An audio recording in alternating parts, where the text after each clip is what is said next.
दरम्यान आघाडीच्या चर्चेला सुरुवात होण्यापूर्वीच नागपुरात काँग्रेस आणि राष्ट्रवादीच्या प्रमुख नेत्यांनी एकमेकांविरोधात रणशिंग फुंकलाय। राष्ट्रवादीचे नेते अनिल देशमुख यांनी आघाडीच्या चर्चेसाठी पाठवलेल्या समितीवर काँग्रेसचे ज्येष्ठ नेते विलास मुत्तेमवार यांनी आक्षेप घेतलाय। गेल्या निवडणुकातल्या पराभवाचं खापर काँग्रेसवर फोडणारी राष्ट्रवादी कोणत्या तोंडाने आघाडीसाठी चर्चा करणार असा बोचरा सवाल मुत्तेमवारांनी उपस्थित केलाय। तसंच चर्चा करण्यासाठी समिती नियुक्त करण्याचा अधिकार अनिल देशमुखांना कुणी दिला असा टोला विलास मुत्तेमवारांनी हाणलाय। अनिल अहिरकर एकाच गावामध्ये राहतात। मला जर त्यांनी सांगितलं असं की चहाला या तुम्ही त्यांच्याकडे गेलो असतो का ते माझ्या घरी आले असते अनिल देशमुख। तर हे लोक आले आणि नंतर सांगितलं की बा आम्ही असे आलेलो आणि याची चर्चा करतो। तर याच्यामध्ये प्रामाणिकपणाही नाहीये आणि गांभीर्य नाहीये। बरं,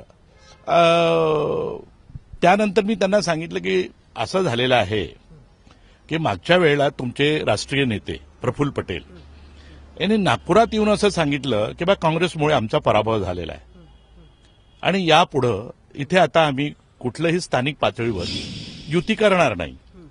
त्याचा परिणाम असा झाला की काँग्रेसमधल्या सर्वच गटाच्या लोकांनी जे कार्यकारिणीमध्ये आहे त्यांनी सो मोठो तिथे निर्णय घेतला चर्चा करून की मागच्या वेळेला काय झालं होतं काय नाही, फायदा होण्यापेक्षा नुकसान झालं, ते जे बोलले तसे वागले नाहीत आणि म्हणून आता हा बिना औषधांनी खोकला गेलेला आहे।